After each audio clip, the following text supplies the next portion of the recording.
All right, my name is Tanner Miracle. I'm an intern assistant in the Strength and Conditioning Department at Weber International University. My main role is to program and implement workouts for the baseball team here. Today this video is going to show you basically what we did this fall semester and over winter break to prepare ourselves for the long spring baseball season. So first I want to talk about our goals. What are we trying to achieve and what's going to help us to be a better team, what's going to help us to win. So number one, you'll see injury prevention. I think this is huge, obviously, in every sport. Yes, we want to optimize performance for each player, make them better players. But if they're not healthy or they're hurt, they can't participate, you can't do your job anyway. We need them healthy, able to participate in practice and lifts, workouts in order to get better. So I listed a few things that we specifically target in injury prevention.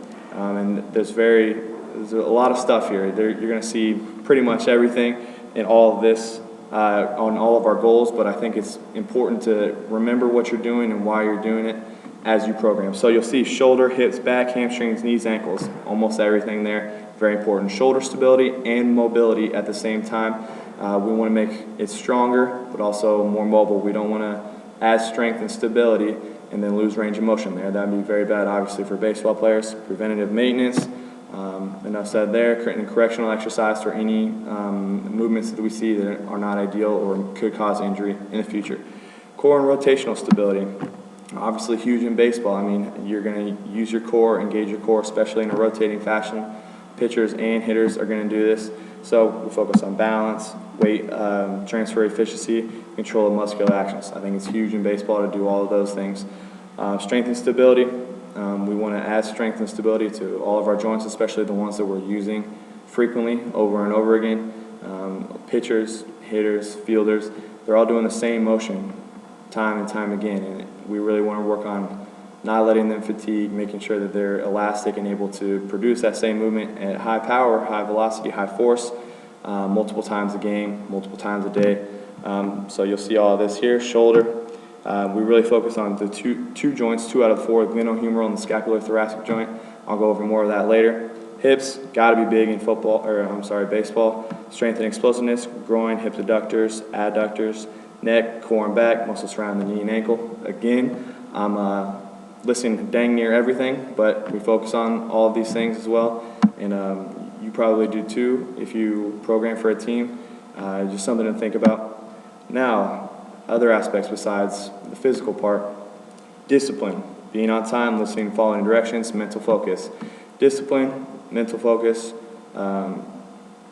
is huge for us. I think you can make a great baseball player, you can make them a great athlete, and they're able to do incredible things on the field, but the discipline, the mental focus aspect of it is just as important, I believe. And I'll talk more about how I do that later on in the program, later on in this video. Speed and quickness for position players, huge deal here. We focus a lot on speed and quickness. Now we don't leave out the pitchers. They also do some of this with us. It is not as heavy as a focus with them just because they are on the mound most of the time, but there are situations such as if there's a short bunt where they need to come out and be athletic, so they focus on this as well. And then nutrition. Nutrition is huge. I don't have anything listed in this video, but we go over nutrition and constantly are trying to figure out what's the best way that we can optimize our performance with what we eat. So those are our goals. Here's what we want to do and try and be better with, and then that's going to tell you a lot about the program. So now let's go into the program itself. So here, the first page you're going to see is the annual plan. Now we have our microcycles, which is each week listed out. The mesocycle is kind of the block or whatever we're going to emphasize out of these right here. Periodization, whichever area that we want to emphasize during that week or that block, you can see listed out here with an X. Now you don't have to follow this. It's not set in stone. Once you lay this out, this is kind of give you a general map of what you want to focus on during these weeks, during these periods, and then how that's going to set you up to be better by the end of your periodization. So you're going to have all the months listed up top. You're going to have mesocycles, periodization here, and it's very important to kind of map this out, because you don't want to just go along with your program and make things up as you go. You want to have a map laid out of how it's going to work, how you're going to make them into what your goals are at the end of the semester. So generally, GPP and testing, general physical preparation for the first 3 weeks. You don't know what they did over summer. You hope they come in shape, but you're expecting the worst.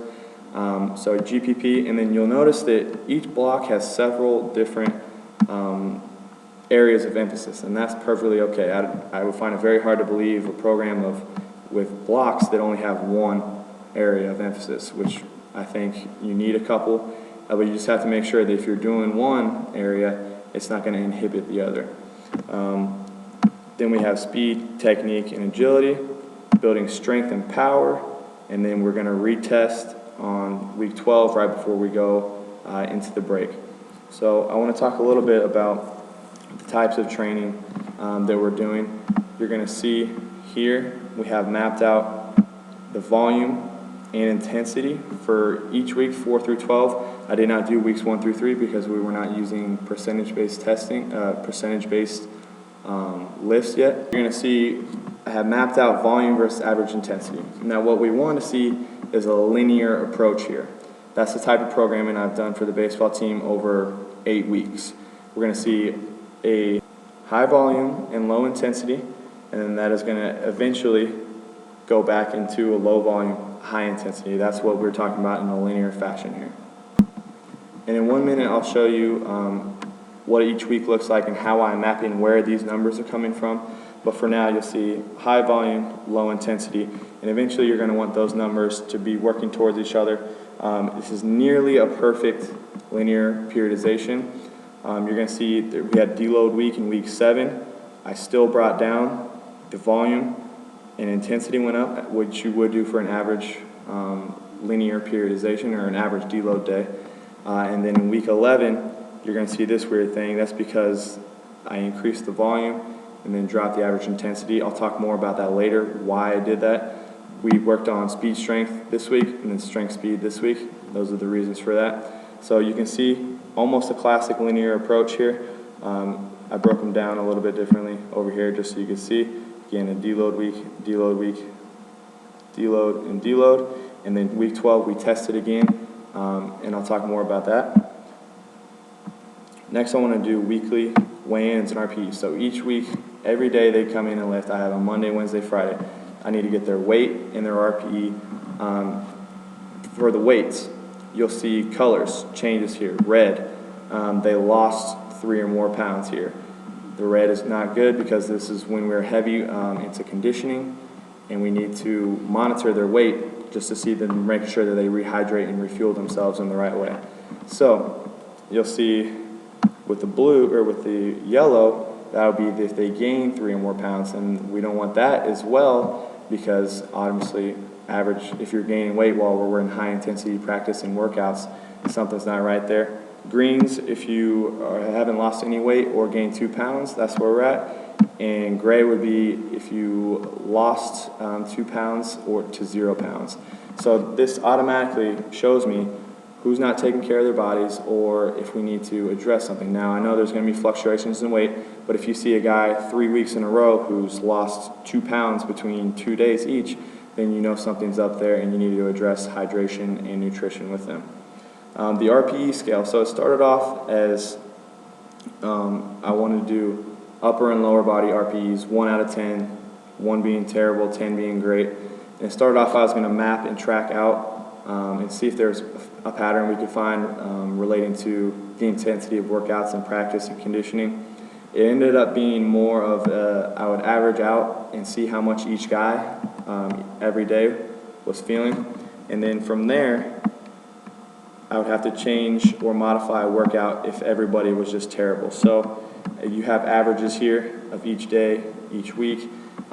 If we are specifically low on lower body, maybe we'll back off lower body a little bit the next day, or upper body, vice versa there. So it really just became kind of a factor in how I wanted to alter my workouts and the intensity, and also let the head coaches know, hey, we got a ton of guys lower body dead today, and just so we can address it and go appropriately from there. So that's the weekly weigh-in and RPE there. I want to go over the shoulder breakdown next. So here's a chart that I made for myself based off various different studies and resources. I said at the beginning we focus on two joints in the shoulder heavily, glenohumeral and the scapular-thoracic. This breakdown here shows each muscle, what it does, each arm action, and then specific exercises you can do to target that area. And that's how I write up my workouts, my prehabs and my post-habs, which I'll show you later. And that's how I kind of visually map out how I want each section of the shoulder, each joint to be hit for each workout, and that way I know that I'm not missing any, or I'm giving each equal opportunity to be improved in that area. Conditioning, so weeks 1 through 5, we did not have baseball practice yet, so along with workouts, just real quick, I'll go over this. Mondays, you had linear speed, anaerobic conditioning, deceleration mechanics. Tuesday and Thursdays, the coaches ran these. These were for just for conditioning purposes. Wednesday, lateral speed focus, speed and agility. You can see change of direction mechanics, proper first step, post mechanics, L drill. Friday, a little bit of both. And then some conditioning at the end. Here each day you'll see stuff that we did for conditioning at the end. So this was for the first 5 weeks. As we got into the heart of practice, we did not condition as much, but we still focused a lot on speed, mechanics, and the linear and lateral faction. So onto the actual program. Week 1 and 2 were just GPP. Here's what those will look like. Very low intensity stuff, and you'll see a lot of walk and talk, Starrett mobility. This is introducing this stuff. We use this all throughout the semester. That's Kelly's Starrett stability or mobility. This is from his Supple Leopard book. We did a lot of this stuff, introduced it, and then you'll see some other stuffs, maybe a little bit of endurance. You'll see the higher reps there. And then week 2 was much of the same. We went over Starrett mobility, a little bit of work here, technique, evaluation, then week 3 testing. So at the top, you'll see everything that we tested on right here. Now I don't have the values filled in here, but I'll show you those later on another section. So you took their reach, then you get their vertical jump. Obviously this minus that, and that's what their vertical is. Broad jump, pro agility, L drill, dumbbell bench. We did this a specific way. We would not let their arms go past 90 degrees. They would have a person spot them and not allow the range of motion to go past a 90-degree angle. Calculated their max. Some of them did it a couple times, and then there's their calculated max. Back squat, front squat. Now these are their time from first to second and home to first. On this one, they would swing through with a bat. You start the timer when the bat is through their midpoint, then you stop it when they hit first base. Then this is from first to second base with a lead off of 12 feet. We got their times there to try and improve on speed, honestly. And then their shoulder flexibility and then their hamstring flexibility. I'll talk more about those later. So then now we're getting into the meat of things. We got week 4. This is the first time that we're using percentages. Now these are all based off of their tests they did the week before. So you're going to see Monday, we're going to have we're going to have back squat. That's going to be our primary. And then they're going to superset that with a few other things on the side. But these right here are going to be what we progress linearly, like what I talked about earlier, to try and get them stronger and have a better test in week 12. So you'll see back squat on Monday. Wednesday, you'll see dumbbell bench. Again, you'll have another superset. And then Friday, they have front squat. So you have 2 squat days. You have front and back squat, which I think is huge. We do a lot of leg work, and some people don't in baseball. That's fine. I believe in having a great lower body. And then here will be our upper body strengthening, and then as well as our accessories, we'll always have some stuff to go along with our primaries to try and enhance the strength there and the stability in those areas. So here's where we get the numbers from the very first page. Volume, intensity, and you'll see right here the sum of these. So you have 5 sets times the total of these. That's going to give you this number here. Average intensity, you're going to take the average of these. That's going to give you this number. Now going back to the annual plan, that's where we're going to get these from. That's these numbers. That's for week 4. And each week you want to gradually make sure that they're coming together in a linear fashion. Now these numbers right here, you might wonder, well, where did you get these numbers? Where did you get these volumes and these percentages? This was a little bit of trial and error. I had used it in the past before and it worked very well. You could say they came out of my head, but they are all based off of the average intensity or relative intensity chart. So you can start with light, work your way up to moderate, moderate plus, heavy, heavy plus, and into the almost 100% relative intensity. These are all right here based off of the relative intensity chart. You can find that anywhere. So basically that's what the first week of intensity training came from. We tested week 3, and then you'll see here we gradually increase the intensity in the rep scheme as well. This is all going to be based off the relative intensity chart. We want to work our way slowly up towards the heavy and end in heavy right before we go into our next testing. So going backwards, I want to talk more about all the phases. So you have your GPP and testing first, and you just the main focus here is on strength and core and endurance. You want to prep them for these intense blocks coming up ahead where we're focusing on strength and power. And the technique and speed we want to really do as well as core strengthening, endurance exercises, preparation for this block here. You want to do lateral, linear, speed, and agility programming. And the emphasis is really on improved mechanics, deceleration mechanics exactly, and then technique of complex lifts as well. Then we get into the building max strength power. The increasing intensity combined with the decreasing volume is what we're looking for here. We want to get them strong, and that's how you do so, increasing the intensity, decreasing the volume. And then you're also going to work on the power portion towards the end. Where we get a lot of power, we don't do Olympic style lifting.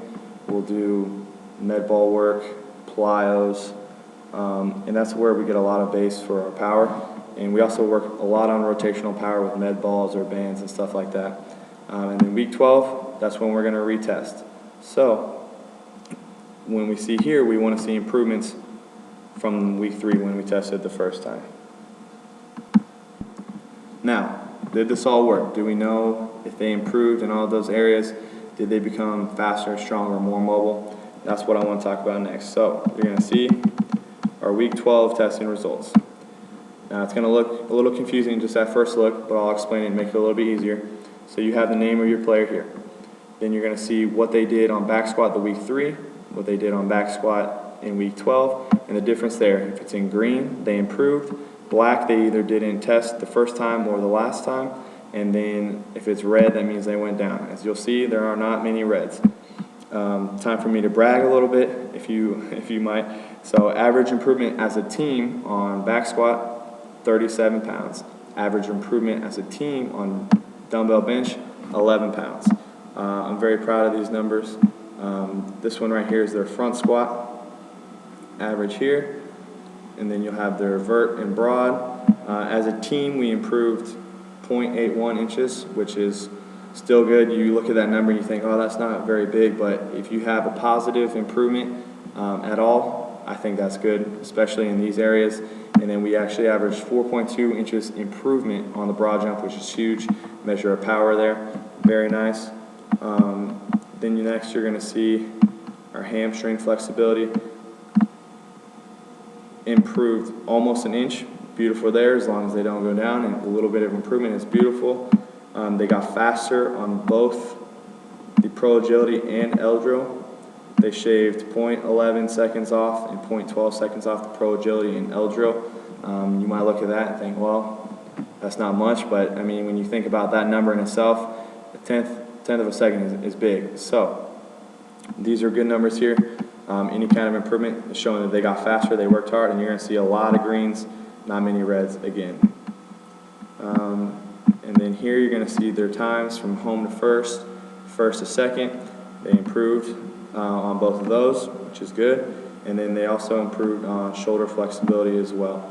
So you're going to see that in every area they improved on their previous test. And that's something that I think is very good for them. Obviously, they improved in every area. In the strength ones, they improved greatly.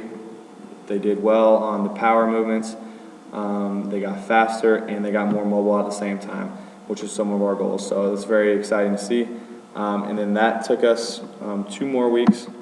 We just had to work out 2 more weeks before winter break. And here's what we did, kind of some general stuff here. Nothing too heavy, nothing too extreme, because we were already at our peak after we tested. And this is right here is what's going to send them into the winter workout program. So now I want to talk about that. Here's a winter workout program. Again, we'll start with the goals. Maintain and improve cardiovascular fitness, maintain and improve strength and power explosiveness, take care of any injured areas on the body, prepare for a long season, prepare mentally and physically to win. The big 5 right here, as I spoke with the coaches, they were great with this. We all kind of had input on what goals were going to be. And then the workout is tailored to do these things. And you'll see how it's set up in a second. So Monday, we're going to have upper body. Tuesday, agility and conditioning. Wednesday, total body. Thursday, agility and conditioning. Friday, lower body. Saturday, Sunday, conditioning and recovery. So I'll show you more specifically what this is going to look like. You'll see dumbbell bench and deadlift movements here. They're accessories and core and power. Then Tuesday, they don't lift, but they do have conditioning. And just like I said before, they're going to have a lower body on Friday and a little bit of total body on Wednesday. Saturday, Sunday is recovery day. So you might wonder, what is this stuff in yellow? Why is this stuff highlighted? So a big problem that you'll have over winter break is you don't know what your guys are doing. They may go home and sit on the couch for the whole semester or for the whole break and may come back overweight, slow, weak.